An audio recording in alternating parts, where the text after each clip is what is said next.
الحمدللہ رب العالمین والعاقبۃ للمتقین والصلاۃ والسلام علی اشرف الانبیاء والمرسلین سیدنا محمد وعلی آلہ وصحبہ اجمعین، اما بعد، اعوذ باللہ من الشیطان الرجیم، بسم اللہ الرحمن الرحیم۔ محترم عزیز بہنوں اور بھائیوں، اللہ تعالیٰ کے فضل و کرم سے ہم رمضان المبارک 1447 ہجری میں داخل ہو چکے ہیں۔ آج پہلی تراویح ابھی ہم نے پڑھ کے آئے ہیں، اور اس میں جو حصہ ہم نے سنا ہے قرآن پاک کا، اور کم و بیش پارہ یا اس سے کچھ کم یا زیادہ، تو اس کے پہلے پارے کے مضامین کا خلاصہ انشاءاللہ تعالی آج ہم بیان کریں گے۔ پہلا پارہ جو ہے سورہ فاتحہ سے شروع ہوتا ہے۔ سورہ فاتحہ بہت عظیم سورت ہے جو اللہ تعالیٰ نے قرآن مجید میں نازل فرمائی ہے، اور اس کے بارے میں حدیث مبارکہ میں آتا ہے کہ اللہ تعالیٰ نے اس کے مثل قرآن مجید میں کوئی اور سورت اور اس سے پہلے نازل ہونے والی کتابوں کے اندر بھی کوئی اس جیسی صورت نازل نہیں فرمائی۔ اس کو سبع مثانی بھی کہا گیا ہے، 7 جو آیات والی صورت جو ہے وہ اس کو کہا گیا ہے۔ اس کا نام فاتحہ، الفاتحہ معروف ہے، سب سے زیادہ معروف نام ہے، اور فاتحہ اس چیز کو کہتے ہیں جس سے کسی چیز کا آغاز کیا جائے، تو اس سے قرآن مجید کا چونکہ آغاز ہو رہا ہے اس لیے اس کا نام سورہ الفاتحہ ہے۔ اس کے بہت سارے بے شمار دیگر نام بھی ہیں جو اس بات کے غماز ہیں کہ اس صورت کی اہمیت کیا ہے، اور یہ باقی جتنے نام صورتوں کی ہوا کرتے ہیں وہ صورتوں کے خواص اور خصوصیات سے متعلق ہوا کرتے ہیں۔ مثال کے طور پر اس صورت کو ام القرآن، جیسے قرآن کی ماں، الدعا یعنی پوری کی پوری صورت الدعا ہے، الشفا، اس کو حدیث پاک کے اندر اس کو جو ہے شفا بھی کہا گیا ہے، اس سے جو ہے شفا حاصل کی جانی چاہیے۔ سورۃ الصلاح اس لیے بھی کہا جاتا ہے کہ ہر نماز کے اندر، ہر رکعت کے اندر اس کا پڑھنا لازمی ہے۔ اساس القرآن، قرآن کی ایک بنیاد ہے، قرآن کی فاؤنڈیشن ہے۔ الکافیہ، یہ کافی ہے۔ سورہ الحمد، اللہ تعالیٰ کی حمد ہے۔ سبع مثانی، 7 بار بار پڑھی جانے والی جو آیات ہیں وہ صورت ہے۔ اور طالب المسئلہ، یہ چند ایک نام ہیں اس صورت کے جو کافی مشہور ہیں، اور جس کی اس سے صورت کی اہمیت اور صورت کے جو اس کے اندر مضامین ہیں اس کی اہمیت کا اندازہ ہوتا ہے۔ اور ہمیں ویسے بھی جو ہے نزول کے اعتبار سے معلوم ہوتا ہے کہ نبی کریم صلی اللہ علیہ وسلم پر جو مکمل نازل ہونے والی صورتیں میں سے یہ پہلی صورت تھی جو مکمل یک بارگی ساری کی ساری ایک دفعہ اتری ہے ساری، اور یہ کافی شروع کے وقت میں نبی پاک صلی اللہ علیہ وسلم پر جو ہے نازل ہوئی ہے۔ غالباً یہ 5ویں 6ٹھی یا اس طرح کی جو وحی تھی جو اس وقت یہ نازل ہوئی ہے۔ اچھا، اس کی حیثیت قرآن مجید کے اندر ایک جو ہے دیباچے کی، فورورڈ کی، اور جو کسی بھی کتاب سے پہلے آپ کو اندازہ ہے کہ لکھا جاتا ہے جس میں اس کتاب سے متعلق جو کنٹینٹس ہوتے ہیں ان کو بارے میں جو آگاہی دی جاتی ہے۔ اسی لیے اس لحاظ سے دیکھا جائے تو اگر اس کی حیثیت دیباچے کی سی ہو تو پھر اس کا مطلب یہ ہے کہ قرآن مجید کا سارے کا سارا خلاصہ اور قرآن مجید کا تعارف اور قرآن مجید کے مضامین کا جو سمری ہے وہ یہاں پہ آ گئی ہے، جس کو بعد میں آگے پورے قرآن مجید میں جو ہے کھولا جائے گا، ایکسپینڈ کیا جائے گا۔ تو لیکن یہ محض اس کو یہ نہیں کہ صرف یہ نہیں کہا جا سکتا کہ یہ قرآن مجید کا محض دیباچہ ہے، محض فورورڈ ہے، بلکہ اس سے کہیں زیادہ اس کا تعلق قرآن مجید سے ہے۔ دیکھیں کہ قرآن مجید یہ صورت، جیسے ہم نے کہا کہ پوری کی پوری صورت، یہ صورت جو ہے وہ دعا ہے اللہ تعالیٰ سے بندے کی۔ اللہ تعالیٰ دعا کر رہا ہے بندہ اللہ تعالیٰ سے کہ اللہ مجھے سیدھا راستہ دکھائے، اور جو ہے وہ ہم تیری عبادت کرتے ہیں، تجھی سے مدد چاہتے ہیں، تو ہماری مدد کر۔ تو اس طریقے سے، اور ہمیں سیدھا راستہ دکھا، تو جب بندہ اللہ سے مانگ رہا ہے سیدھا راستہ اور ہدایت مانگ رہا ہے تو پھر اللہ تعالیٰ اس کے جواب میں پورا قرآن مجید دے دیتا ہے کہ تو نے ہدایت مانگی ہے مجھ سے، یہ ہے ہدایت کا پورا خزینہ قرآن مجید کی صورت کے اندر۔ تو یہ دیکھیں کہ دعا اور جواب دعا کا سا ایک جو ہے وہ تعلق ہے۔ قرآن مجید کے اگر تعلیمات کا خلاصہ کیا جائے تو ہمیں جو ہے وہ اندازہ ہوگا کہ قرآن مجید بنیادی طور پر 3 مضامین میں جو ہے وہ قائم ہے۔ عقائد کے اعتبار سے توحید، اللہ تعالیٰ کی ایک جو ہونا، قیامت یعنی بعد جو زندگی کے بعد کی موت کے بعد کی جو زندگی ہے وہ معاد کا عقیدہ جسے کہا جا سکتا ہے، اور رسالت کا عقیدہ۔ تو اس کی 2 ابتدائی آیات اور چوتھی آیات میں تو توحید کا مضمون ہے، تیسری میں قیامت کا ذکر ہے، اور پھر 5ویں اور 6ٹھی میں رسالت اور نبوت کی طرف اشارہ ہے۔ تو دیکھیں کہ تمام جو قرآن مجید کے مضامین ہیں، بنیادی مضامین ہیں عقیدے کے اعتبار سے، وہ سارے کے سارے یہاں پہ سمو دیے گئے۔ پھر اللہ تعالیٰ کی ربوبیت کا ذکر بھی اس صورت میں 5 ربوبیت کی صفات اللہ تعالیٰ کی اس میں بیان کی گئی ہیں۔ دیکھیں اس میں ذات ہے اللہ کا، اس میں رب ہے اللہ کا نام ہے، رحمان ہے، رحیم ہے، اور مالک ہے۔ یہ اللہ تعالیٰ کے جو نام ہیں، جو جہاں پہ ربوبیت کی صفات ہیں، وہ ساری کی ساری جو اس کے اندر آئی ہے۔ پھر 5 عبودیت کی صفات ہے، عبودیت مین عبادت کی صفات ہے، جس میں عبادت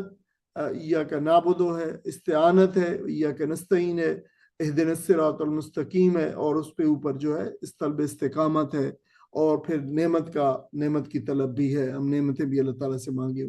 تو 5 جو ہے ربوبیت کی اللہ تعالیٰ کی صفات، اور 5 بندے کی عبودیت کی جو ہے وہ صفات بھی اس پہ کے اندر ذکر ہوا ہے۔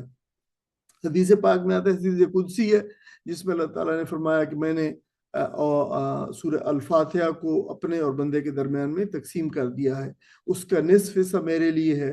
اور نصف حصہ جو ہے بندے کے لیے ہے، اور میرے بندے نے جو سوال کیا اسے ملے گا، کیونکہ اس نصف حصے میں اللہ تعالیٰ بندے سے سوال کرتا ہے، تو پھر اس سے معلوم ہوتا ہے کہ وہ اور ملے گا۔ اچھا، یہ ایک بے مثال دعا ہے اللہ تعالیٰ کی۔ دیکھیں کہ ہدایت، سب سے بڑی دعا تو ہدایت کی ہے، اور اگر اس دنیا کے اندر انسان کو اللہ تعالیٰ ہدایت عطا فرما دے تو پھر اس کی آخرت کا سامان بھی اسی ہدایت کے اندر جو ہے پوشیدہ ہے۔ معارف کا بیش بہا خزانہ ہے، اور یہ تمام قرآن کے علوم کا ایک ایسا آئینہ ہے جس میں باقی 113 صورتیں جو آگے آنے والی ہیں ان کی جھلک دیکھی جا سکتی ہے۔ اس کی اتنی اہمیت کے پیش نظر شاید اس بات کا حکم دیا گیا ہے کہ نماز کی ہر صورت، ہر رکعت کی ہر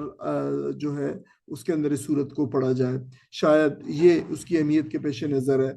پھر اس کے بعد جو ہے اگلی صورت سورہ البقرہ ہے، یہ مدنی صورت ہے، اور الفاتحہ کے بعد جو ہے فوری امیڈیٹلی اس کے بعد یہ شروع ہو جاتی ہے۔ البقرہ یا بکرا کے معنی گائے یا بیل کے ہوتے ہیں یا بچھڑے کے، تو لیکن اس کا یہ مطلب نہیں ہے کہ یہ وہ صورت ہے جس کا مضمون گائے اور بیل سے متعلق ہے۔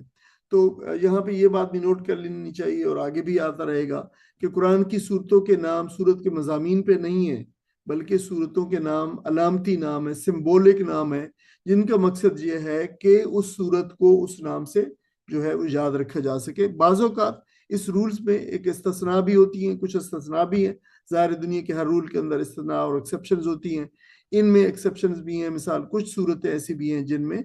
جو صورت کا مضمون بھی صورت کا نام ہے وہاں پہ۔ اس صورت کے سورہ بقرہ کے بھی دوسرے نام بھی ہیں، جن میں سنام القرآن، قرآن کی بلندی، the height of the قرآن جو ہے وہ جو سمٹ آف دا قرآن جسے کہہ سکتے ہیں، سمت ذروہ ہوتی ہے اصل میں، جو ہے وہ قرآن کی چوٹی ہے۔ پھر فسطاط القرآن، قرآن کا خیمہ،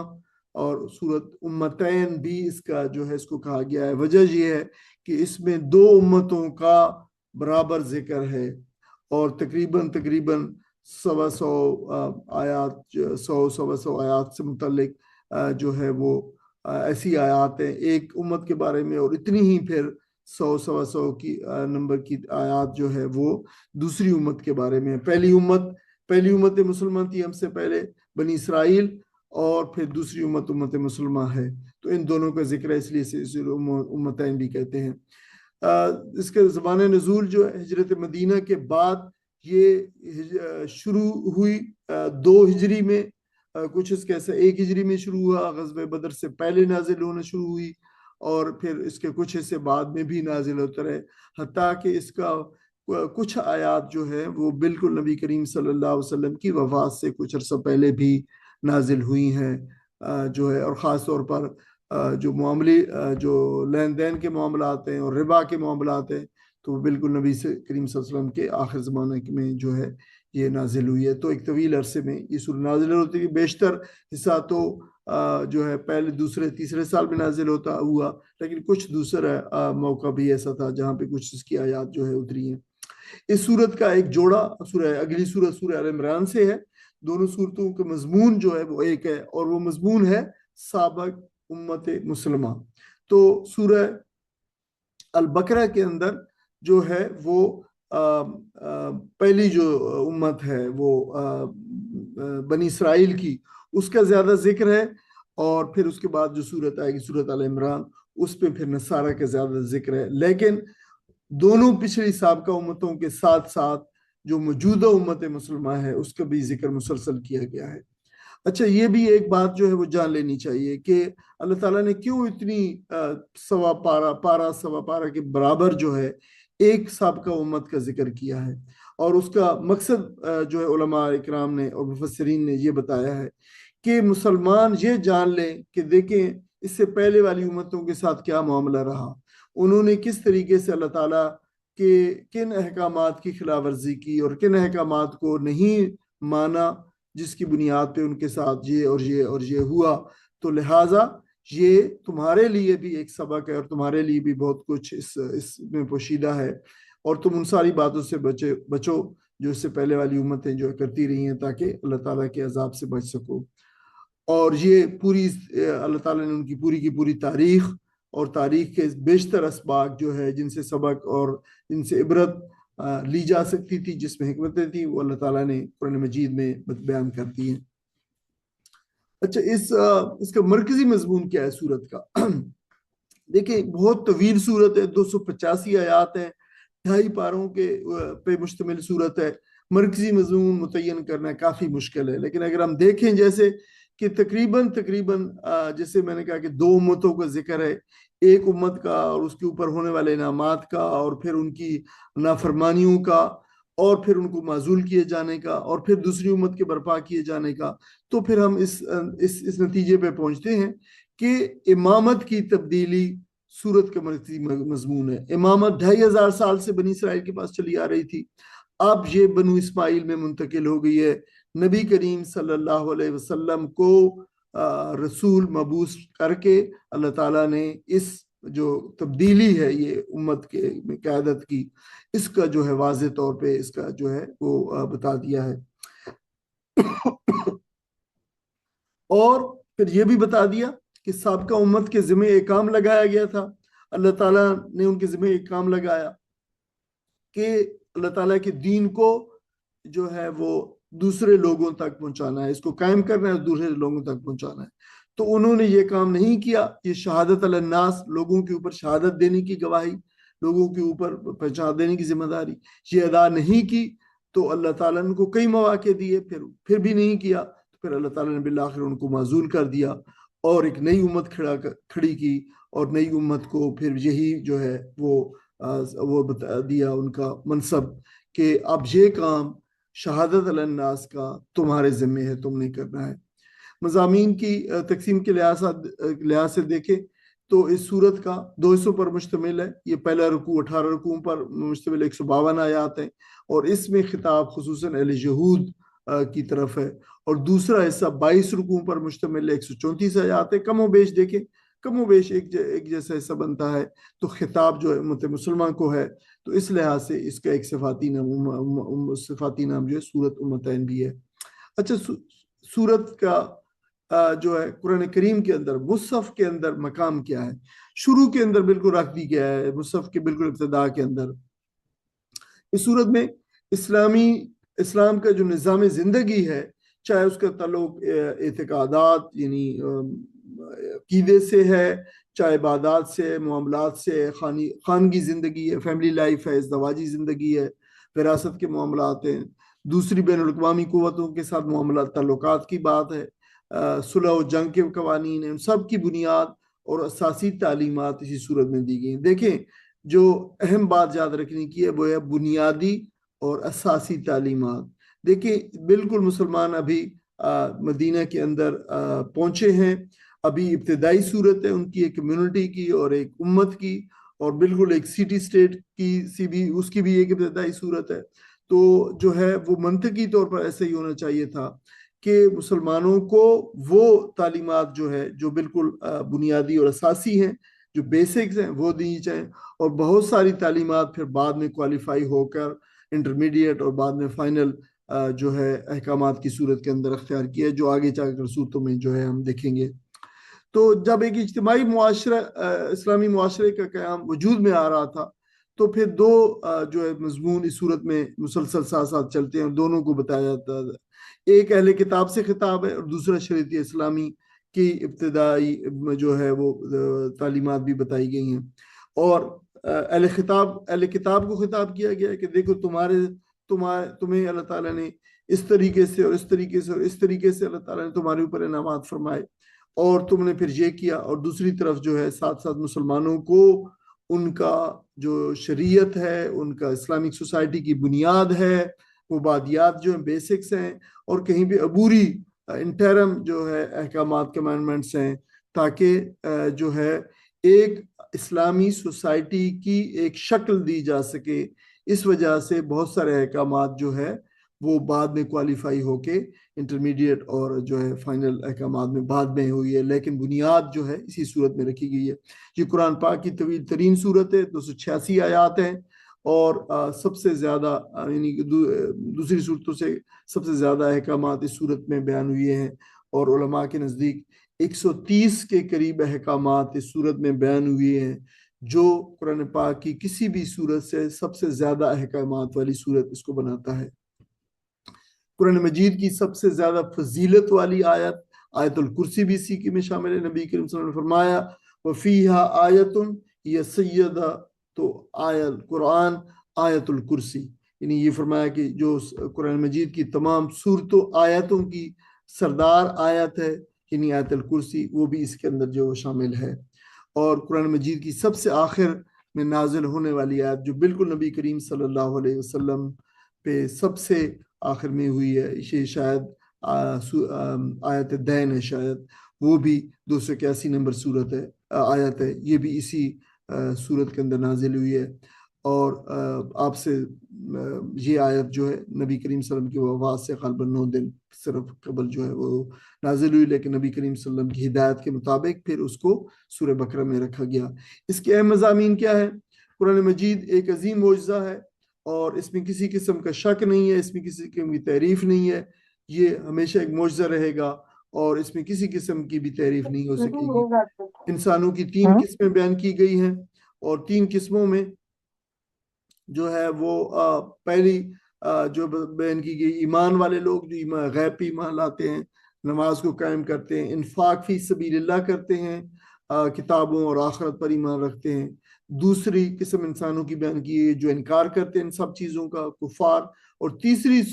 بھی قسم بیان کی گئی ہے جو بظاہر ایمان لے کے آتے ہیں لیکن ان کے دلوں کے اندر ایمان داخل نہیں ہوتا، وہ منافقین ہیں۔ اور منافقین کے کردار کو بہت زیادہ نمایاں کیا گیا ہے یہاں پہ کہ دیکھیں وہ ان کے اوصاف سے جو ان کو پہچانا گیا ہے کہ وہ جھوٹ بولتے ہیں اور دھوکہ اور مکر و فریب اور تمسخر اور فساد فی الارض اور اللہ تعالیٰ کے احکام کا مذاق اڑاتے ہیں، اور نبی کریم صلی اللہ علیہ وسلم کے بارے میں بھی جو ہے اس طرح کی نازیبہ گفتگو کرتے ہیں۔ تو گویا یہود کے کردار کو یہاں پہ بے نقاب کیا گیا ہے اس کے اندر، اور منافقین کا بیشتر ٹولہ، بڑا ٹولہ جو تھا وہ یہود میں سے تھا، جو بظاہر کہتے تھے کہ ہم ایمان لے آئے ہیں لیکن دراصل وہ ایمان نہیں لے کے آئے ہوتے تھے، بلکہ مسلمانوں کے جو دشمن تھے ان کے ساتھ رابطے میں رہتے تھے۔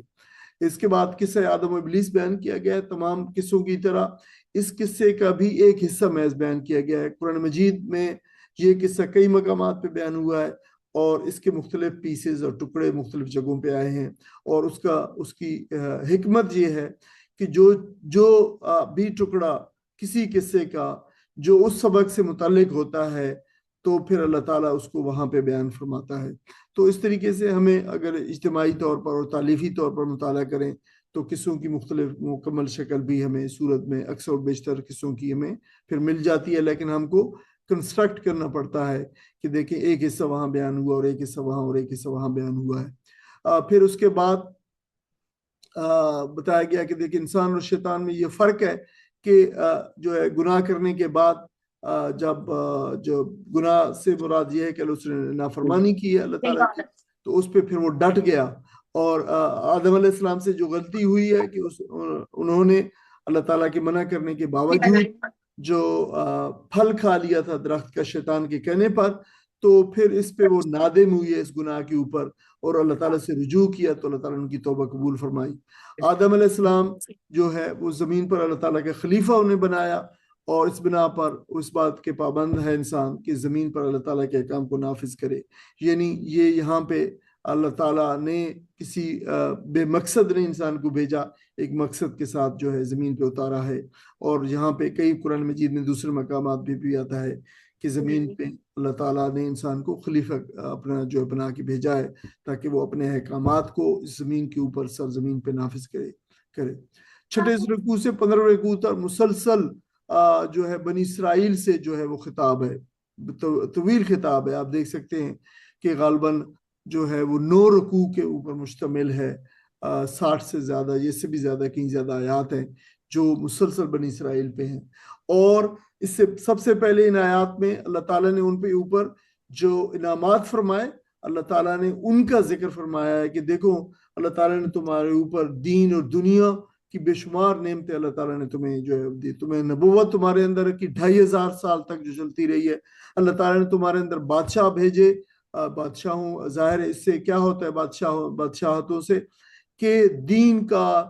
کے اوپر چلنا اور دین کی ترویج یہ آسان ہو جاتی ہے. اور اللہ تعالیٰ نے ان کو ظاہر ایک ریاست کی قوت بھی ساتھ شامل ہوتی ہے، تو اس حوالے سے یہ بھی ایک اللہ تعالیٰ کی نعمت تھی. اللہ تعالیٰ نے ان کو دنیاوی خوشحالی دی، بہترین سرزمین میں لا بسایا،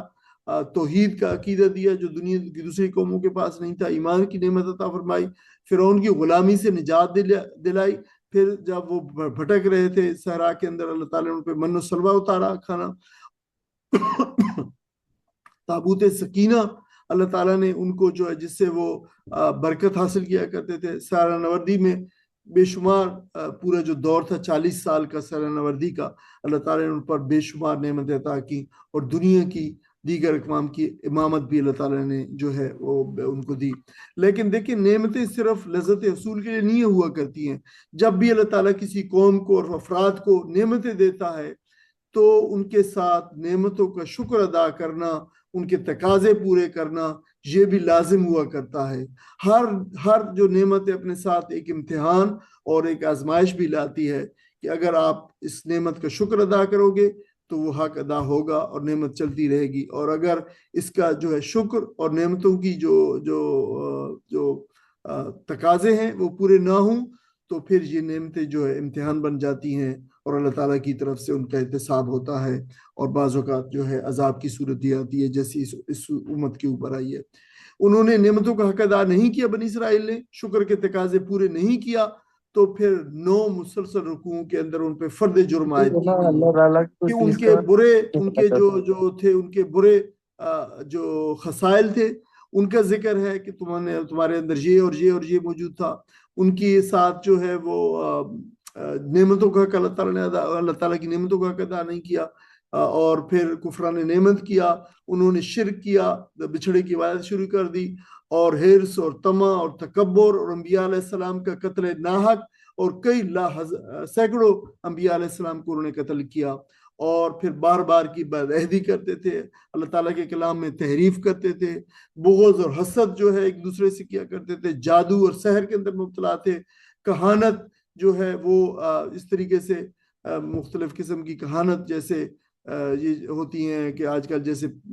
آپ کہہ سکتے ہیں جیسے پامسٹری اور اس طرح کی چیزیں جو ہے ان سے اپنے جو فیصلے لینا، حق اور باطل کو گڑبڑ جو کر دینا، ملا دینا اور حق کے اوپر باطل کی ملمہ سازی، تلبیس حق و باطل. دیکھیں حق کو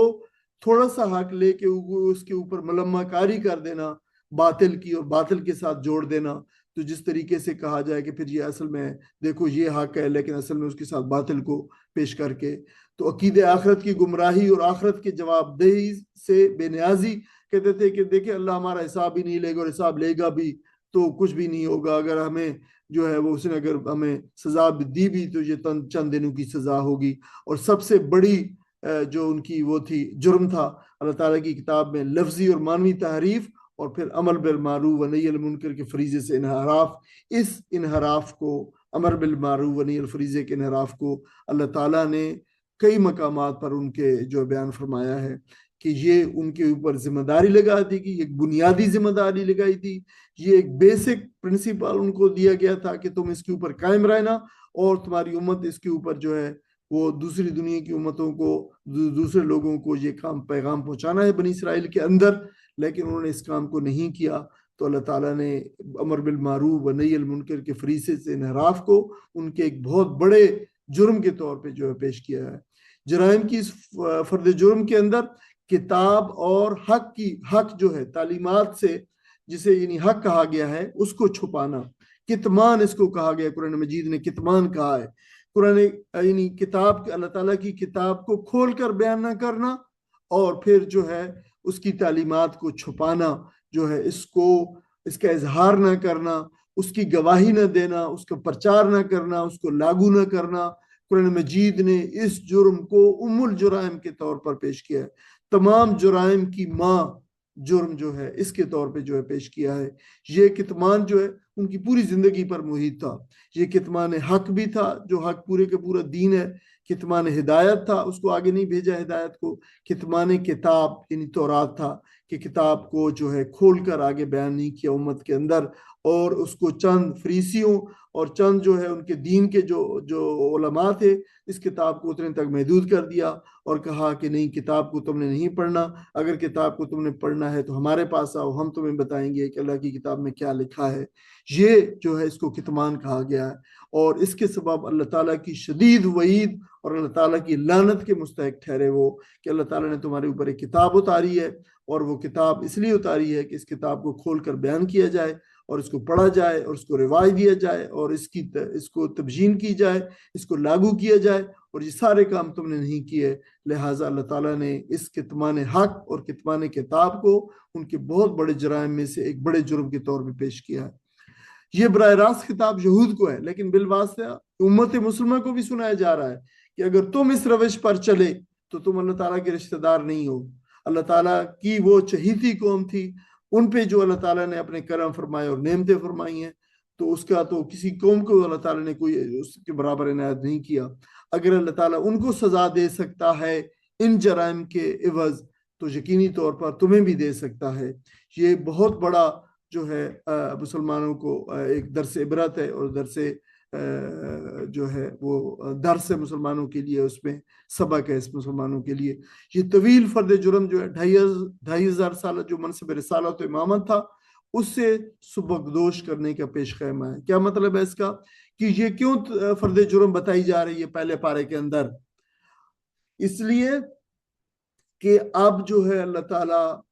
یعنی یہ کہا جا رہا ہے، عدالت یہ کہنا چاہ رہی ہے کہ دیکھو تم نے یہ اور یہ اور یہ اور یہ اور یہ اور یہ جرم کیے ہیں، کیوں نہ تمہیں ان جرائم کے عوض جو ہے بدلے میں تمہیں جو ہے امامت کے منصب سے معزول کر دیا جائے۔ یہ